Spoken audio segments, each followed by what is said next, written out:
भाग्य दिया और हम सब लोग जो हैं एक रामकाज के अंदर लगे हुए हैं।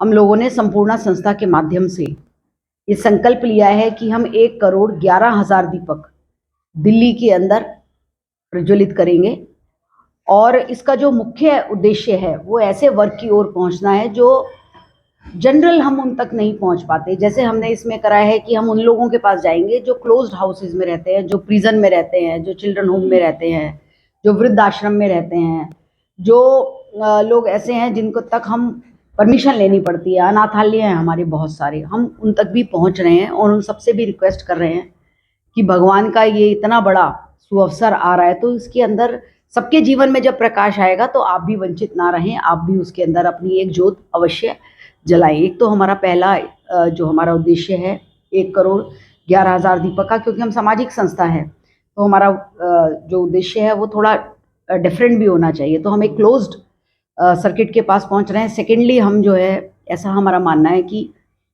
भगवान राम तो हम सबके कण कण के अंदर, हम सबके हृदय के अंदर विराजमान है और भारत देश का जो संविधान है वो भी, उसमें भी जो शपथ ली गई है वो भगवान श्री राम की ही ली गई है। तो अगर हम भगवान श्री राम को भगवान की तरह ना मानकर एक राष्ट्र के नायक के रूप में भी माने तो भी इसको, चाहे वो हिंदू हो, मुसलमान हो, सिख हो, जैन हो, बौद्ध हो, पारसी हो, किसी भी पंथ का मानने वाला हो, सबको उनका आगमन पर सब लोग बड़े आनंदित हैं। सब लोग देखिए अभी ये भी आई हैं और हमारी बहुत मुस्लिम संप्रदाय से भी बहुत बात हुई है, सब लोग खुश हैं, सब लोग भगवान राम का जो है आगमन करने के लिए तैयार हैं। सब वेट कर रहे हैं कि जब 22 तारीख का दिन आएगा, शाम का 6 बजे का समय होगा तो हम दीपक जलाएंगे। तो हमारी भी यही है कि हम एक क्लोज्ड जो सर्किट में लोग हैं उस तक पहुँचें। सेकेंडली हम ऐसे वर्ग के पास पहुँचें जिसको लोग कहते हैं कि शायद वो दीपक नहीं जलाएंगे, तो हम उन सब के पास पहुँच रहे हैं। और इसके लिए संपूर्णा ने 500 एक्टिविटीज़ हमने करने की सूची है, जिसमें से 200 से ऊपर एक्टिविटीज़ हम कर चुके हैं। ये एक्टिविटीज़ क्या हैं? ये एक्टिविटीज़ हैं कि हम राम कथाएं कर रहे हैं, राम गोष्ठियाँ कर रहे हैं, कवि सम्मेलन कर रहे हैं, निबंध प्रतियोगिताएं कर रहे हैं, पेंटिंग कंपटीशन कर रहे हैं। हमने ये निर्णय लिया है कि जहाँ जहाँ पर कोई सामाजिक या धार्मिक कार्यक्रम है, हमारे सदस्य वहाँ पहुँचते हैं, वहाँ इस हमारे संकल्प के विषय में बताते हैं। तो एक तो हमारी ये 500 एक्टिविटीज़ हैं। दूसरा, हम जिससे भी बात करते हैं, हमारा कोई भी सदस्य जिससे भी बात करता है और केवल बात करने मात्र से वो दूसरे व्यक्ति को संकल्पित करता है। संकल्पित इसलिए करता है कि अब 22 तारीख तक कोई भी व्यक्ति अपने घर में शांति से नहीं बैठेगा। हर जन जाकर हर व्यक्ति को ये बताएगा कि 22 तारीख को हमें प्राण प्रतिष्ठा समारोह जो भगवान जी का होने जा रहा है उसके अंदर अपनी महत्वपूर्ण भूमिका निभानी है, यानी दीपक जलाने हैं, अपनी भावनाओं का प्रकटीकरण करना है और अयोध्या से भी ज़्यादा दीपक जलाकर यहाँ पर भगवान राम का स्वागत करना है, क्योंकि भगवान राम तो हर जगह विराजमान है। अब जो हमारे इसके पीछे संकल्पना है, आप कहेंगे कि दीपक तो सभी जलाएंगे, इसमें संपूर्णा विशेष क्या? संपूर्णा एक तो सब वो जोड़कर चल रही है, क्योंकि भगवान राम भी आपने देखा है कि वो भी बड़े इंक्लूसिव रहे। समाजवाद अगर कोई की अगर हम कभी व्याख्या करें या कभी देखें तो अगर किसी ने सबसे पहले समाजवाद किया तो वो भगवान श्री राम थे। अहिंसा की बात जो जैन धर्म करता है उसकी अगर बात करें तो सबसे पहले किसने किया? भगवान श्री राम ने। कितनी बार अपने दूत को भेजा, हनुमान जी को भेजा, अंगद को भेजा कि भाई हम शांति चाहते हैं, अगर तुम्हें समझ में नहीं आती है, उसके बाद ही जाकर उन्होंने युद्ध किया। तो उनसे ज़्यादा तो अहिंसा का पुजारी मुझे नहीं लगता कि इस सृष्टि के अंदर कोई है। तो वो सारी चीज़ें हमारे राष्ट्र के अंदर दोबारा से आए और ये जो हम दीप प्रज्वलित कर रहे हैं ये एक संकल्प के साथ कर रहे हैं, और वो संकल्प ये है कि अब जो भारत है वो राम राज्य की ओर भी प्रस्थान करेगा। क्योंकि आप देखें कि जो हमारा एक नारा है कि हम विश्व गुरु जल्दी ही बनेंगे, तो वो ऐसे नहीं बनेगा। विश्व गुरु बनने के लिए अगर कोई सबसे बड़ा मूल मंत्र है, कोई स्ट्रैटेजी है, तो वो ये है कि सबसे पहले हम राम राज्य की ओर जाएं। और राम राज्य क्या? घरों में ताले नहीं लगते थे, सोशल जस्टिस था, राजा और प्रजा में कोई अंतर नहीं था, प्रजा की बात राजा सुनता था। हमारे यहाँ तो कहावत ही है, यथा राजा तथा प्रजा, और लोग ये अब ये कहने लगे हैं यथा प्रजा तथा राजा।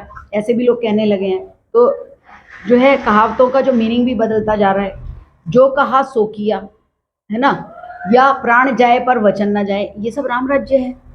तो हम लोग उसकी ओर प्रस्थान करें। आज से कुछ वर्ष पूर्व तक हम ये भी नहीं सोच सकते थे कि सच में राम मंदिर क्या हम देखेंगे अपनी आंखों से, राम के विग्रह रूप का प्राण प्रतिष्ठा होगा और हम देखेंगे अपनी आंखों से, वो हो रहा है। तो आज आपको शायद ये संकल्पना थोड़ी ऐसी लगेगी कि it is something very very ideal, it will be possible और नॉट पॉसिबल। लेकिन मैं आपको बताती हूँ कि समय जिस गति से चल रहा है और जिस तरीके से उसकी दिशा तय हो रही है, तो उससे हमें लगता है कि जब भगवान राम आने वाले थे ना, ऐसा कहा जाता है कि जब भगवान राम आने वाले थे तो सबको पता था, पशु को पता था, पक्षी को पता था, हनुमान को पता था, केवट को पता था, शबरी को पता था, और यहाँ तक कि रावण को भी पता था कि अब भगवान आने वाले हैं, अब मुझे तभी मोक्ष मिलेगा। तो ऐसी सुगबुगाहट कि भारत जो है विश्वगुरु बनेगा, और वो पूरे देश के अंदर जिस तरीके से सब लोगों के मन के अंदर जोश है और उत्साह है, और सब लोग सहृदय, सब जो है ना एक सहोदर की भावना से इस बात में लगे हैं कि अब हमें राम राज्य की ओर प्रस्थान करना ही चाहिए। और इसके अंदर दीप जलाकर हमें प्रतिज्ञा यही करनी चाहिए कि हम लोग राम राज्य की ओर जाएंगे। उसी संदर्भ के अंदर हमने सबको, पूरी दिल्ली को जोड़ने का प्रयत्न किया है, छोटा बड़ा, अमीर गरीब, किसी भी वर्ग से, किसी भी पंथ से, छोटा बच्चा, 3 साल का छोटा बच्चा और 80 साल की बुजुर्ग महिला, सब राममय हो रहे हैं। आप देख रहे हैं कि पूरे देश के अंदर जो वातावरण बन रहा है उससे बहुत अधिक सुंदर वातावरण दिल्ली के अंदर बन रहा है। और आपने देखा होगा कि मैं बहुत अपनी तरफ से अपने बेस्ट कपड़ों में आई हूँ, क्योंकि हम बहुत ही अभूतपूर्व उत्सव मनाने जा रहे हैं, अभूतपूर्व पर्व मनाने जा रहे हैं। और हम जो राम भक्त हैं, हमारा ये भी है कि हम अच्छे दिखें, अच्छा पहने, अच्छा खाएं। हमारे देश में किसी चीज़ की कमी नहीं है। हम उन लोगों से बहुत परहेज करते हैं जो सब कुछ होने के बाद भी टूटी फूटी चप्पल पहनते हैं और ढीली ढाली शर्ट पहन के पता नहीं किस चीज़ की शो ऑफ करते हैं। और हम उन लोगों से भी परहेज करते हैं, उन लोगों को भी बताना चाहते हैं कि जिन लोगों ने ये कहा कि राम तो एग्जिस्ट ही नहीं करते, या राम जो है उनकी जगह पर वो राम जन्मभूमि की जगह अस्पताल बना देना चाहिए। जिसने बोला ये अस्पताल बना देना चाहिए वो तो अभी जेल में है, जिसने ये शब्द बोले थे। और बाकी लोगों का भी आप हश्र देख रहे हो। तो अब ये सब लोगों को समझ में धीरे धीरे आ भी रहा है, और हम सब लोग बहुत ही उत्साह से ये काम करने जा रहे हैं। अब some of the activities which we are doing, मैं चाहती हूँ कि, क्योंकि ये एक बहुत बड़ा काम है, शोभा विजेंद्र तो एक समझ लीजिए एक बहुत छोटा सा इसके अंदर एक व्यक्ति है जो इस काम के अंदर लगा हुआ है। बहुत सारे हाथ हैं, बहुत सारी संस्थाएं हैं जो इस काम में लगी हैं। और अब हमारे बड़े 200 जो कार्यक्रम रहे हैं उसमें हमने हर छोटे छोटे वर्ग को, हर छोटे छोटे समूह को हमने टच किया है। उसके अंदर हमने स्कूलों में पेंटिंग कंपटीशन कराए हैं, राह में चलने वाले लोगों को बताया है, जो ये फ्रूट मार्केट है, वेजिटेबल मार्केट है, उसमें जाके बताया है, किसी का विवाह समारोह हो वहाँ जाकर बताया है। लेकिन अब बड़े हम कुछ कार्यक्रम करने के लिए जा रहे हैं। एक हमारा बड़ा स्पेशल कार्यक्रम है, मैंने आनंद जी को उसका कन्वीनर बनाया है, चित्रा जी भी उसके अंदर रहेंगी, और बहन जी सुमन नाहटा जी को भी उसका कन्वीनर बनाया है। तो मैं चाहती हूँ कि संक्षिप्त के अंदर आनंद जी बताएं कि वो कार्यक्रम क्या है जिसमें हम सड़क के ऊपर जाएंगे, बिजिएस्ट रोड पे 10 हम ऐसी रोड कवर करेंगे।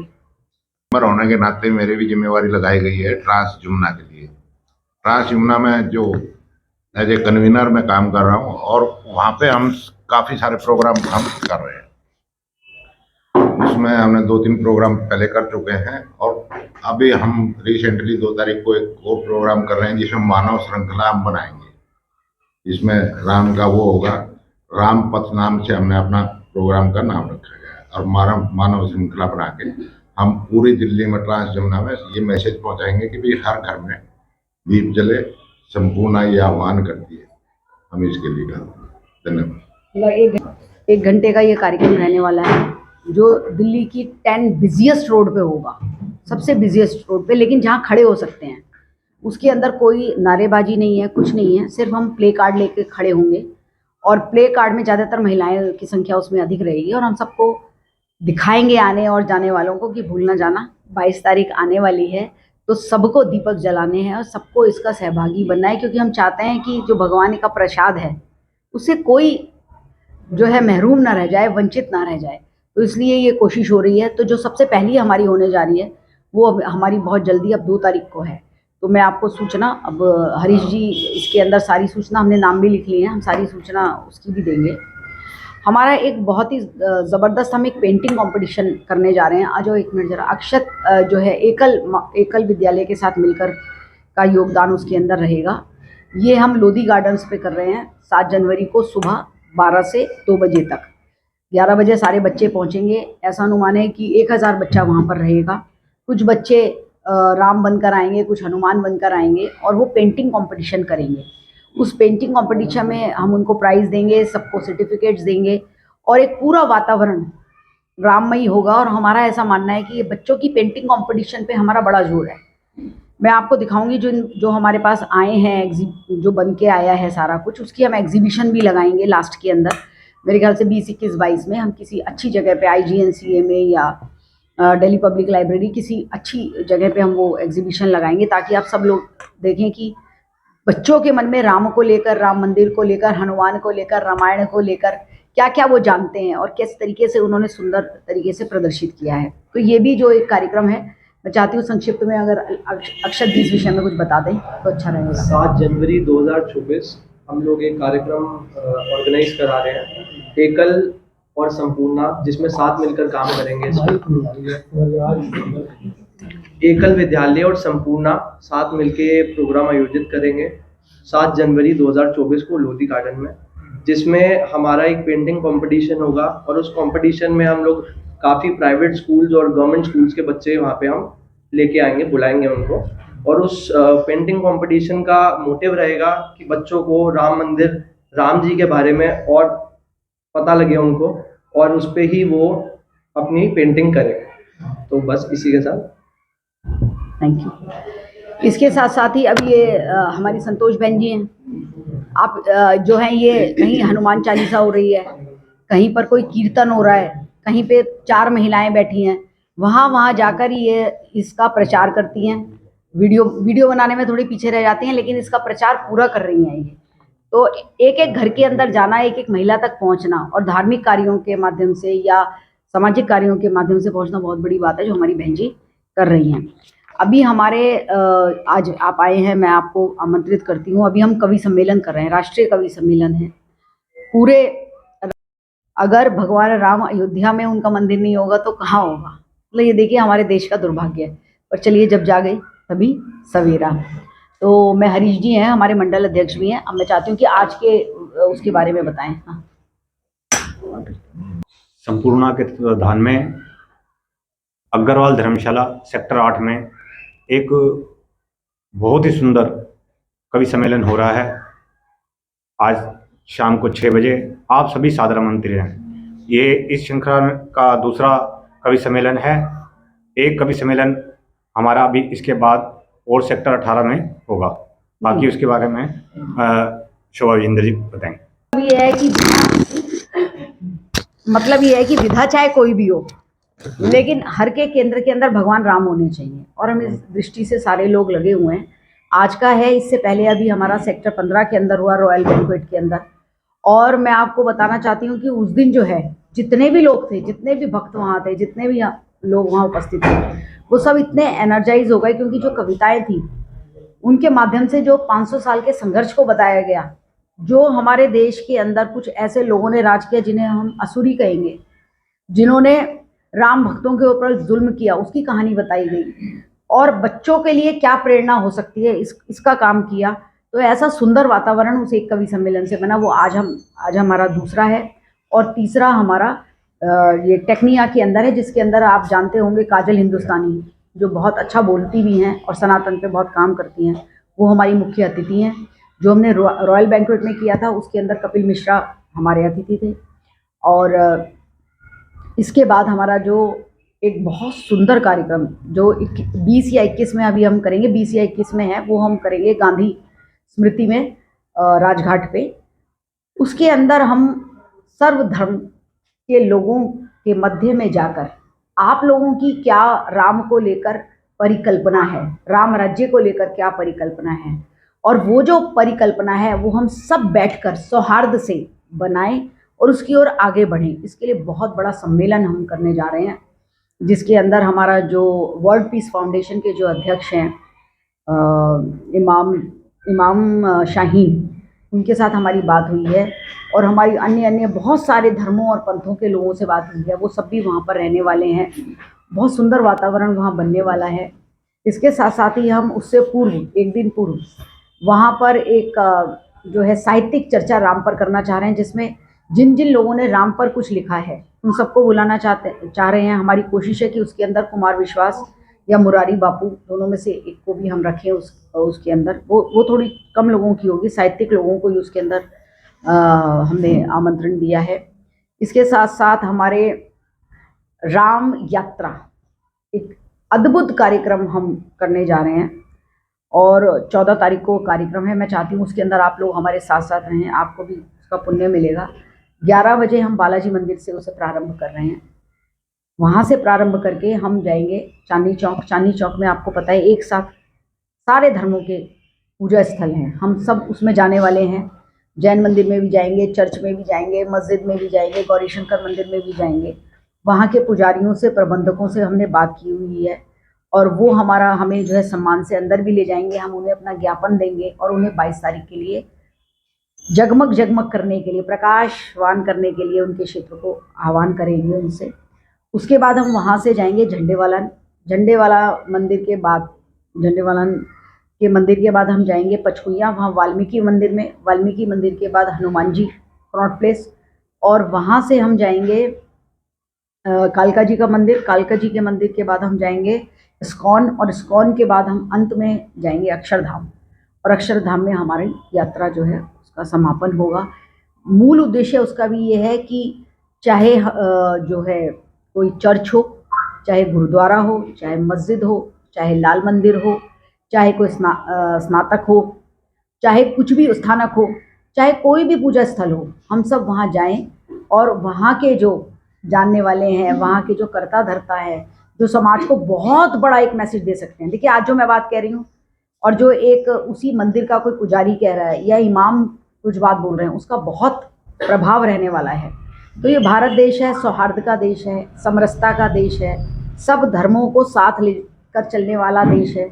अभी आप देखिए हमारे ही पंथ भी कितने हैं, कहीं ब्रह्म कुमारी हैं, कहीं निरंकारी हैं, है ना, कहीं पर कोई कुछ और मानने वाले हैं, लेकिन सबके अंदर एक ही शक्ति विराजमान है, जिसका नाम है भगवान श्री राम। और हमने संपूर्णा संस्था ने तो सबसे ये भी आह्वान किया है कि आप उनको इक्ष्वाकु वंश के 33वें अवतार, 33वीं जो संतान है, वो 33वीं पीढ़ी की जो संतान है, उसे आप अगर इष्ट देवता नहीं मानते तो कोई हमें आपत्ति नहीं है, लेकिन वो हमारे राष्ट्र नायक हैं। और अगर हम विश्व कल्याण चाहते हैं तो वो विश्व के भी नायक बने। उनकी जो मर्यादाएं हैं, उनका जो जीवन जीने का तरीका है, उन्होंने जो एक अच्छे शासक की बात बताई है, एक अच्छे पुत्र की बात बताई है, एक अच्छे पति की बात बताई है, वो सब अगर किसी में विराजमान है तो एक व्यक्ति के अंदर विराजमान है। मैं आपके माध्यम से एक बात और कहना चाहती हूँ कि अगर कोई हमसे वर्ल्ड के अंदर कोई हमसे आके कहता है कि नहीं भाई हमारा जो है उससे you just compete with Shri Ram, तो हमने भी कुछ लोगों पे स्टडी की है, कुछ लोगों पे, महापुरुषों पे बात की है। अब्राहम लिंकन का नाम सब लोग जानते हैं और उनकी दलीलें देते हैं, ठीक है, उन्होंने काम किया है। मार्टिन लूथर ने काम किया, लेकिन उन लोगों ने श्वेत और अश्वेत पे काम किया है, लेबर पे काम किया है। लेकिन जितने इंक्लूसिव काम हमारे भगवान श्री राम ने किए हैं, ऐसा तो शायद कोई मुझे ऐसा नायक नहीं मिला है पूरे विश्व के अंदर। उसके साथ साथ ही इसमें जो समझने वाली बात है वो ये है कि जो व्यक्ति और समाज, जब ये दोनों मिलते हैं और वो समाज को कुछ अच्छा देते हैं, तभी वो महापुरुष बनते हैं या महानायक बनते हैं। भगवान राम का चरित्र एक ऐसा चरित्र है जिसके अंदर वो स्वयं, परिवार और उसके बाद समाज, तीनों में उनकी जो भूमिका है वो बड़ी मर्यादित रही है। आपने देखा होगा कि कोई व्यक्ति बहुत अच्छा शासक है, लेकिन उसकी परिवार की हालत ऐसी है कि बताते हुए भी शर्म आती है। अगर परिवार और वो भी ठीक है तो वही व्यक्ति ऐसे अवगुणों में डूबा हुआ है कि उसको हम नायक नहीं मान सकते। लेकिन इन तीनों के अंदर जो सबसे, जिसको हम वी कैन नॉट चैलेंज, हमारे पास कोई चैलेंज करने के लिए कोई बात नहीं है, तो वो भगवान राम का चरित्र है। और हमें ऐसा लगता है कि आने वाले समय के अंदर हम जब भी विश्व गुरु बनेंगे, जब हमारे देश में राम राज्य होगा, तो 22 तारीख का दिन, जिस दिन केवल 84 सेकंड्स का जो वो मुहूर्त है, जिसमें पूरे देश की शक्ति, एनर्जी और पूरे देश का विश्वास जिसके अंदर लगा हुआ है, वो सबसे उपयुक्त दिन है। उसी दिन हम संकल्प लें कि हम राम राज्य की ओर प्रस्थान करेंगे। कोई भी सामाजिक संस्था, चाहे संपूर्णा हो चाहे कोई अन्य संस्था हो, जब तक उसके अंदर अच्छे संस्कार किसी संस्था में, किसी व्यक्ति में नहीं है, तो समाज अच्छा नहीं चल सकता। और मुझे ऐसा लगता है कि हम जिन 2 विषयों को लेकर चलते हैं, नारी और पर्यावरण, तो नारी और पर्यावरण तो भगवान राम का एक भाग है, उस पूरी कायनात का एक भाग है। जब हमारी पूरी कायनात अच्छी होगी, जब हमारा पूरा समाज अच्छा होगा, तो ये दोनों चीज़ें भी बहुत अच्छा रहने वाली हैं। हमें उस दिन के बाद मुझे मालूम है हमें और बहुत बल मिलने वाला है, क्योंकि हम राम काज के अंदर लगे हैं। तो मेरा आप सबसे भी आग्रह है, खासकर आप लोगों के माध्यम से, कि कोई सुंदर आर्टिकल, कोई सुंदर चीज़ें लोगों तक पहुंचाएं, क्योंकि हम सबका है, ये किसी एक का नहीं है, ये हम सबका है। अगर हमारे देश में सही मायनों में हम राम राज्य के थोड़ा सा भी आगे थोड़ा सा भी बढ़ते हैं, तो हम सबका भला है, हमारे देश का कल्याण है, विश्व का कल्याण है। तो आइए सब मिलजुल कर इस राम काज में लगे, और 22 जनवरी 2024 को सब मिलकर शाम को 6 बजे 11 दीपक अपने घर में और घर के बाहर अवश्य प्रज्वलित करें। इस बार इसका प्रकटीकरण भी होना चाहिए, ताकि जो 500 साल तक हमने यातना झेली है, आने वाले समय के अंदर हम बता दें कि अब हम कोई इस प्रकार का कोई भी ऐसी चीज़ हम नहीं स्वीकार करेंगे। हम सब सनातनी और सारे लोग हम खड़े हुए हैं। जय श्री राम। जय श्री राम। जय श्री राम। जय जय श्री राम। मैं एक बात बोलना चाहूंगी इसमें, शोभा मैम के लक्ष्य है वो यही है कि राम की रचनाएं सबके हृदय में जाएं और सब लोग अपने बच्चों को बताएं, ताकि जो 500 साल तक हमने सहा है ना, भगवान रामलला कहाँ विराजमान थे, आप सब अच्छी तरह जानते हैं। जाना भी वहाँ पे संभव नहीं था, टेंट के अंदर उनकी ये जर्नी रही है। और इस 500 साल के अंदर न जाने कितने राम भक्तों ने अपनी जान गंवाई है। और मुझे भी बहुत शोभा मैम के नेतृत्व में मैं सिर्फ यही बोलना चाहती हूँ कि नए साल में हम ये प्रण लें कि हम अपने घर में तो दीपक जलाएंगे ही, लेकिन जहाँ जहाँ दीपक नहीं जल रहे और हमारे सामर्थ्य है कि हम वहाँ पे जला सके, तो वहाँ अवश्य जाके जलाएं। बस मेरी सबसे यही प्रार्थना है कि सारे वातावरण को राममय बनाएं। जय श्री राम। जय श्री राम।